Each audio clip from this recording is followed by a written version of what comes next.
Good morning. ব্লগটা ছিল কালকের, মানে গতকালকের। আজকে আপলোড হবে, তাই জন্য ভয়েস ওভারটা সকাল থেকেই দিচ্ছি। কালকার সময় ওঠেনি আর এনার্জিও ছিল না। কালকে সারাদিনে কিছু সেভাবে ভিডিও কোনো পোস্ট হয়নি। সকাল সকাল রেডি হয়ে গেছি, সকাল সকাল বলতে না, অনেকটাই বেলা হয়ে গেছিলো। আর পুচু আজকাল স্টাডি টেবিল নিয়ে ব্যস্ত আছে, যেহেতু খেলতে পারছে ওপরে লুডোটার জন্য, তাই জন্য। তারপরে দেখো যে রেডি হয়ে মানে সকালে ব্রেকফাস্ট করে বেরিয়েছিলাম, বাজার যাব।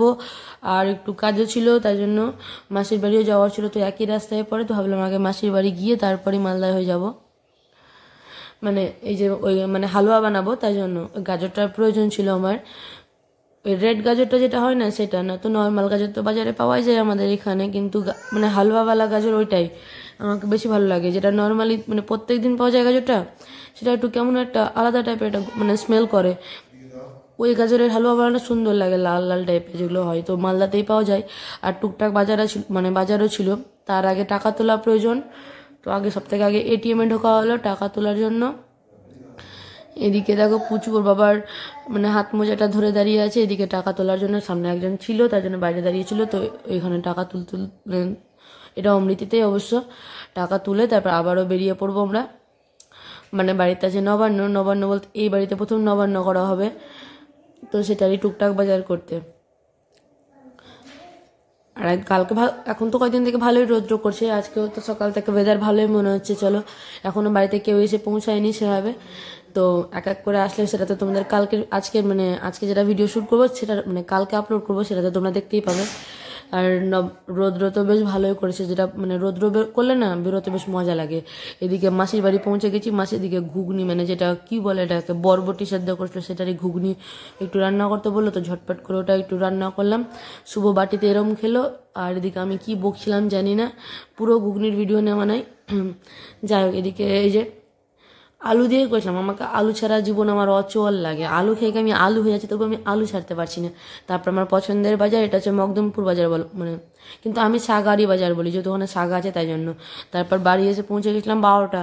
ঝটপট করে লাঞ্চ বানাতে হবে। আর তো কি বানাবো ভাবলাম রুটি আর নতুন আলু ছিল ছোটো ছোটোগুলো, ওগুলোর দম খেতে ভীষণ ভালো লাগে আমাকে, তো ঝটপট করে আলুর দম। কারণ পুচু তো গাজরের হালুয়া, পায়েস, সুজি এসব একদমই মুখে দেয় না। তো এই যে দেখো সেই গাজর আমার ভীষণ পছন্দের, শীত বলতে না আমাকে এই গাজরটা খুব সুন্দর লাগে। এখানে গাজরটা গ্রেট করে নিচ্ছি। আর কত তাড়াহুড়ো তো করছি, মুখ চোখের অবস্থা প্রচণ্ড খারাপ, বললাম না, মানে এতটা ঘুরে টুরে এসে রান্নাতে বসেছি। আটাটা মেখে রেখেছি, এদিকে গাজরটা গ্রেট করছি, মানে ছিলে রাখা হয়েছিল।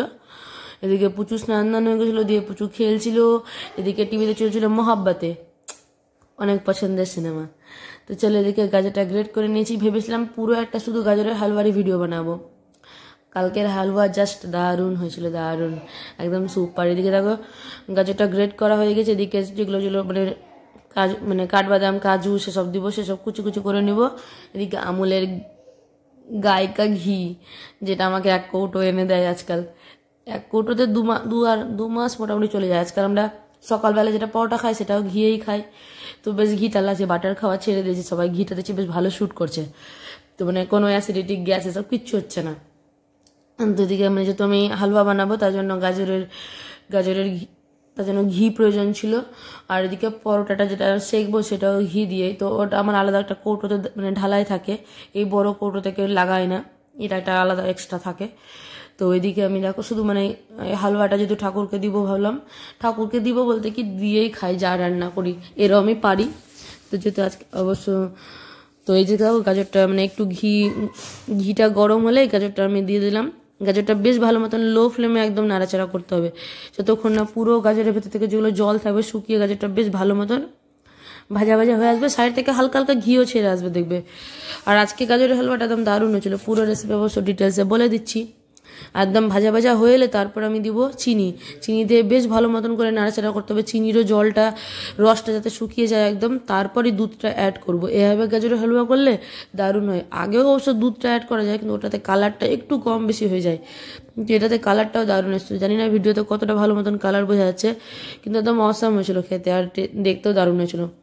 এদিকে চিনিটা শুকিয়ে এসে তারপর দুধ দিয়ে দিলাম, আমার কাছে কালকে অতটুকুই দুধ ছিল। আর এদিকে আলাদা একটা দেখো ওই যে ছোট্ট আমার হাতাটাতে একটু ঘি গরম করে নিচ্ছি, মানে কাজু কাঠবাদাম কিশমিশগুলোকে ভেজে তার মধ্যে দিব। আর একটু সামান্য এলাচের দানা কুটে দিয়ে দিয়েছিলাম, পাউডার করে দিলে বেশি ভালো, তবু আমি এরকমভাবেই দিয়ে দিয়েছিলাম। আর মানে বাসন লাগানো যাচ্ছিল না, বললামই তো কালকে অনেকটাই দেরি হয়ে গেছে, ঝটপট করে রান্না করেছি। এদিকে একটু মানে খোয়া ক্ষীর ছিল, সেটাকে গ্রেট করে দিয়ে দিলাম, একদম দারুণ হয়েছিল, দারুণ। তো এই ছিল আমার গাজরের হালুয়া, দারুণ হয়েছিল খেতে একদম। রুটি দিয়ে তো কিচ্ছু লাগবে না, রুটি পরোটার সাথে শীতের দিনে গাজরের হালুয়া খেতে সবাই ভালোবাসি আমরা, কিন্তু আমার পুচু খাই না যেটা বললাম। আর কালকে পুজোটা প্রচুর পাপাই করেছিল, বললামই তো। আমি এদিকে রান্নাবান্না আলুর দমটা আমারও হয়নি, সেটার ভিডিও আর করিনি। তো এদিকে প্রচুর পাপা তাড়াতাড়ি পুচুকে স্নান করি আর মানে পুজোটা দিয়ে দিচ্ছিলো। তো অনেকটাই আমার কাজ বাজ হয়ে গেলো। জলের গ্লাসটা উল্টো দেওয়া হয়েছে, এখন আমি ভিডিওতে দেখছি, চলো কোনো ব্যাপার না, নিজের ডান দিকে ঠাকুরের ডান দিকে একই ব্যাপার, একটু একটু অ্যাডজাস্ট করতেই হয়। এদিকে যে রুটি পরোটা, ছোটো আলুর দম, গাজরের হালুয়া, এই ছিল আমাদের দুপুরের মেনু। এই শীতের দুপুরে আমরা খুব বেশি রুটি পরোটা খাই। তো কেমন লাগলো ভিডিওটা অবশ্যই জানিও, ভালো লাগলে একটু লাইক করে দিও। চলো ভালো থেকো, সুস্থ থেকো।